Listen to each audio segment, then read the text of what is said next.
Hi friends, good morning. ఇవాళ నేను చేస్తున్న వీడియో రీసెంట్గా అల్లు అర్జున్ గారి వలన రేవతి అనే అమ్మాయి ఒక మహిళ చనిపోయింది. వాళ్ళ శ్రీతేజు కోమాలో ఉన్నాడు. ఆ ఇష్యూ మీద తెలంగాణ ప్రభుత్వం వర్సెస్ అల్లు అర్జున్ అని జరుగుతున్న వివాదం మీద ఈరోజు నేను చర్చించదలుచుకుంటున్నాను. యాక్చువల్గా చెప్పాలంటే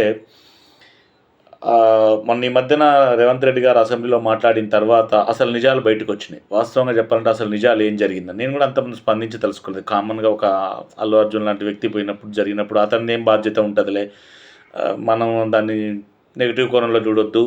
సరే, తనకు తెలిసి అలా వెళ్ళాడు కదా, తను అంత మూర్ఖుడు కాదు కదా, అంత మరీ కాదు కదా అని నేను ఆ విషయం గురించి వీడియో చేయదలుచుకోలేదు.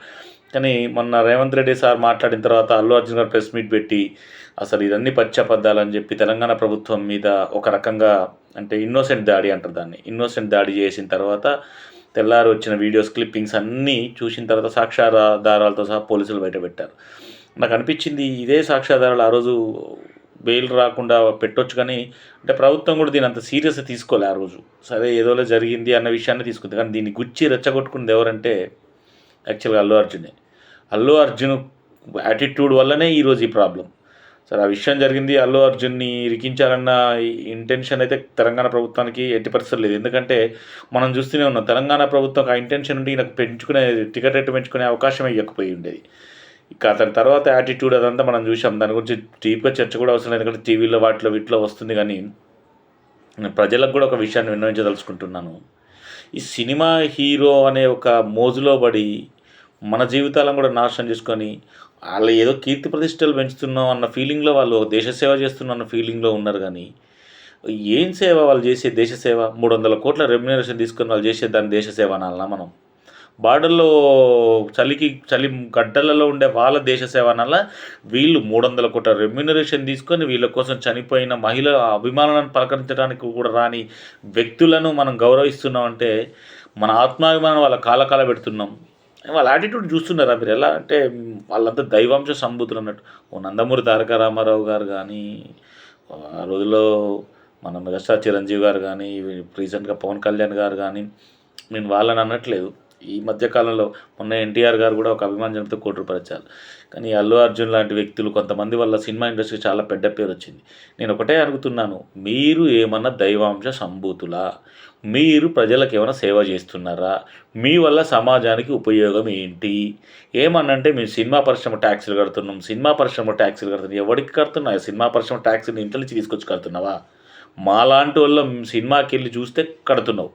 నువ్వు సినిమాలు తీయకపోతే మాకే ఒరిగేది లేదు. టీవీలలో చూసుకుంటాం, ఓటీటీలో చూసుకుంటాం. నీ థియేటర్ పోయి మీ ఇంట్లో కట్టాల్సిన అవసరం లేదు. నువ్వు తీయకపోతే మేము సీరియల్ చూసుకుంటాం. నువ్వు సీరియల్ కూడా తీయకపోతే మేము మహాభారతం ఎపిసోడ్లు చూసుకుంటాం.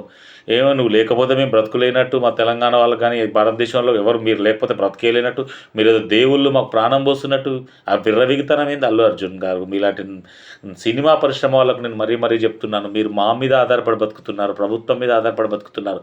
మేము మీద ప్రభుత్వం ఆధారపడి బతకట్లేదు. ఏమన్నంటే అటాక్ చేస్తుంది ప్రభుత్వం, అటాక్ చేస్తుంది. ఏం అటాక్ చేసింది? మీ మీద ప్రభుత్వం అటాక్ చేసింది ఎక్కడన్నా మీకు అనిపించిందా అటాక్ చేసినట్టుగా? మీకు అన్ని రకాలుగా ఇచ్చి ఫెసిలిటీస్ ఇచ్చేలా బతకని వ్యాపారాలు చేసుకొని అంటే మీ యాటిట్యూడ్ మొన్న చూస్తుంటే ఆయన కాట సినిమా ఈవెంట్ ఎంజాయ్ చేయలేకపోతుండట. అసలు మనిషి అను సినిమా ఈవెంట్ ఎంజాయ్ చేయలేకపోతున్నా అని చెప్తున్నావు. సిగ్గుశరం ఉండాలి ఆలోచన. మనిషి పుట్టినప్పుడు అట్లా మాట్లాడకూడదు. నేను గార్డెన్లో పోయి కూర్చున్నాడు ఆ రోజు. నీ అన్నీ ఎంతమంది సెలబ్రిటీలు వచ్చిన వీడియోలు ఎలా తీసావు? నువ్వు వీడియోస్ మొత్తం తీసి ఎవరెవరిని కలిసింది, హగ్ చేసుకుంది, నువ్వు నోట్లో పెట్టి కుక్కింది, హగ్ చేసుకుంది, నవ్వుకుంది, తుల్లుకుంది అంతా అప్పుడు ఆ రోజే అవపడ్డా. నీకు అహంభావం ఎక్కువైంది. నీకు ఒక్కటే 2 సక్సెస్లతోటి నువ్వు అనుకుంటున్నావు కదా నా అంత నెంబర్ 1 హీరో లేడు అనుకుంటున్నావు. సినిమా ఇండస్ట్రీలో ఒక లవకుశ ₹2 టికెట్ తోటి కొట్టిన రికార్డుల ముందు నీ రికార్డ్ ఎంత? నువ్వు కొట్టిన ₹3,000 టికెట్కు. నువ్వు తీసిన ఏమన్నా సామాజిక స్పృహ ఉన్న సినిమానాలు? ఒక దరిద్రపోటు సినిమా తీసుకొచ్చి జనాల్ని ఖరాబ్ చేసి వాళ్ళకు ఒక స్మగ్లింగ్ మీద అవగాహన కలిగించిన వ్యక్తిత్వం లేని సినిమాలు తీసి నువ్వు గొప్పోడు అనుకుంటున్నావు. అంటే నీ స్వభావం ఎలా ఉంటుందో నీ సినిమాలు కూడా అలానే ఉంటాయి. అది వేరే విషయం అనుకో. నువ్వు మళ్ళీ సమాజ సేవ అని తెలుగువారి గౌరవాన్ని పెంచినట్టు, ఈయన గౌరవం పెంచినవాడు, గౌరవాన్ని దిగజార్చినవు. ఒక బాహుబలి తీసిండ్రు అంటే అది గౌరవాన్ని పెంచారు. ఒక లవకుశ అది గౌరవాన్ని పెంచారు. ఎన్టీ రామారావు గారు దానవీర శూరకర్ణ అది తెలుగువాడి ఆత్మగౌరవాన్ని పెంచిన సినిమాలు. ఇవి ఒక మిస్సమ్మ, ఇవి ఇక తెలుగువారి ఆత్మగౌరవాన్ని పెంచిన సినిమాలు. నీళ్ళు స్వయం కృషి, మనం మరి ఈ కె విశ్వనాథ్ గారి సినిమాలు ఇవి తెలుగువారి ఆత్మగౌరవం. నీ సినిమాలు తెలుగువారి ఆత్మగౌరవాన్ని పెంచినాయి, కించపరిచినవు. ఒక మలయాళ నటుడిని హీనాదిహీనంగా చూపించినాడు నీ హీరోయిజం కోసం. ఒక రేవతి అనే మహిళను నిర్దాక్షిణంగా హీరోయిజం చూపించడం కోసం నువ్వు వస్తే ఆ తొక్కిసలాట్లో చంపినాడు. ఒక రకంగా ఈ హత్యకు కారణం నువ్వు హంతకుడుగానే పరిగణించబడతారు. ఎందుకంటే నువ్వు దాన్ని ప్రేరేపించడం నేను అనట్లేదు, అంత పెద్ద మాటలు అనగా. నీకు తెలుసు తొక్కిసలాలు జరుగుతుంది, తొక్కిసలాలు జరిగినప్పుడు ప్రాణం పోయే పరిస్థితి ఉండదా? అది నీకు తెలియదా? ఇవన్నీ చెప్తున్నాను ప్రేక్షకులారా, సినిమాని సినిమానగా చూడండి. ఒక మంచి సమాజానికి ఎవరైనా చేసేవాళ్ళని అభిమానించండి, కానీ ఇలాంటి ఈ సినిమా హీరో లాంటి వెధవల్ని ప్రేమించి గొప్ప జబ్బలు జరుచుకొని చేయకండి. మీరు చెప్తున్నాను, ఒక మంచి కార్యక్రమానికి శ్రీకారం చుట్టండి, ఒక 4 మంచి పనులు చేయండి. కానీ ఇలాంటి సినిమాలో తగ్గేదేలే అని చెప్పి అనే ఎదవలకు మీరు తగ్గకండి. మీరు తగ్గొద్దు. మీరు తగ్గకుండా ఉంటేనే తెలంగాణ ఆత్మగౌరవం రెట్టింపు అవుతుంది. మనం ఎవడి ముందు తగ్గొద్దు. మనం స్వేచ్ఛాజీవులం. మన పోరాట గడ్డ నుంచి పుట్టిన వాళ్ళం. డబ్బు కోసం మన తెలంగాణ ప్రజలు ఎన్నడూ ఆలోచించరు. డబ్బు కోసం తెలంగాణ ప్రజలు ఏ రోజు కూడా కేర్ చేయరు. మనకు ఆత్మాభిమానం ఎక్కువ. ఇలాంటి ఆత్మాభిమానాన్ని వచ్చి ఎవడో కించపరిచి ఒకడి వల్ల మన ఆత్మాభిమానం ఎప్పుడు దెబ్బతినొద్దు. మనం ఎప్పుడు ఆత్మగౌరవంతో బతకాలనుకుంటున్నాం. జై తెలంగాణ, జై కాంగ్రెస్.